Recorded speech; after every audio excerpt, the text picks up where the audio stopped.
This is Mark Bell, and I'm here to talk to you about the carnivore diet and intermittent fasting.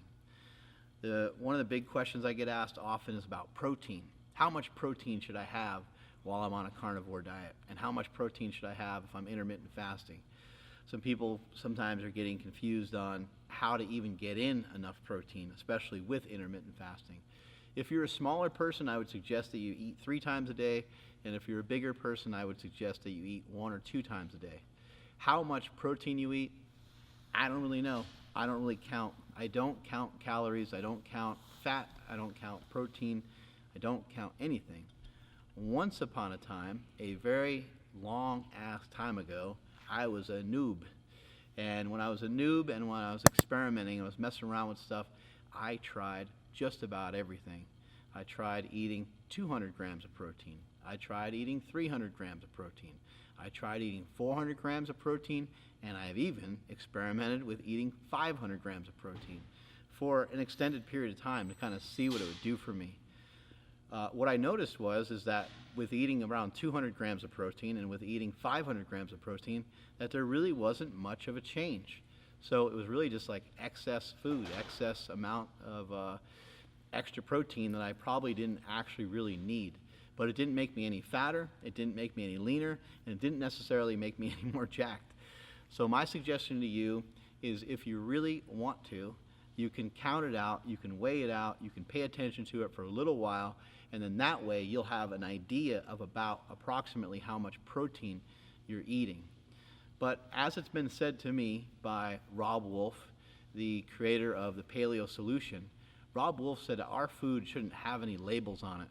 And what he means by that, what kind of foods have labels on them? Junk food. So therefore, I don't really know what's in a ribeye. I don't really know what's in a filet. I don't know what's in a New York strip. I know that we can look these things up, but again, as I always point out, I don't think there's any reason to count your calories. I think it's a giant waste of time. That doesn't mean that I don't think that calories count. I do think that they count, but I don't think you need to waste your time in counting them. How much protein should you eat on a carnivorous style diet? Eat meat when it's time to eat meat. Utilize intermittent fasting, as I'm always mentioning. In this case, if you're trying to get a little bit bigger, maybe you only do like a 12-hour fast, and if you're trying to get smaller and trying to be less fat, maybe you do 16, 18, 20-hour fast, things like that. That's what I like to do. And then I eat about twice a day, kind of depends on the day. Take today, for example. Today I'm going to the Kings game. They're playing the Golden State Warriors. I know they're probably going to get their asses kicked, but that's okay. I'm still going to try to go over there and support them. I am going to fast until we go to eat before the game, and that'll probably give me like a 20-hour fast. And if I'm still hungry at the game, I might get a couple burgers while I'm watching the game to give me a little bit more food. But that'll be my food for the day. I don't count anything.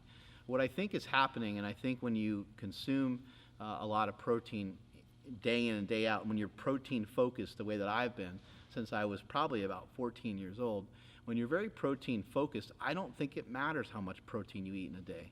I think it matters how much protein you eat in a week, how much protein you eat in a month, how much protein you eat in a year. So if you're a little low on one day, if you have 200 grams one day and 250 on another and 300 on another and then 200 on another, it'll all work itself out. It'll all balance itself out. Another thing that happens with protein is the most satiating thing that you can eat. It's the most satiating food that we have. And because of that reason, it's going to auto-regulate. Your body's going to auto-regulate your hunger. Your body's going to auto-regulate how hungry you are, how much you can eat, how much you can handle. When you're eating a carnivore-style diet, the only thing that's on your diet is protein and fat. So have at it. I would say just let it go. One last thing in closing is, just to give you a number, 1 gram per pound of body weight, 1 gram of protein per pound of body weight seems to be pretty ideal and seems to be the kind of go-to. If you need to get bigger, you can amp it up a little bit more. If you do want to count it, if you do want to track it, because I know some of you out there are absolutely crazy and you want to spend time doing that, I'd rather spend time doing some other things. But because you're eating a lot of extra protein, you're going to be more satiated. And because you're on a carnivore diet, there's no other choice but to eat things that have protein and fat in them. Hopefully that's making a lot of sense to you.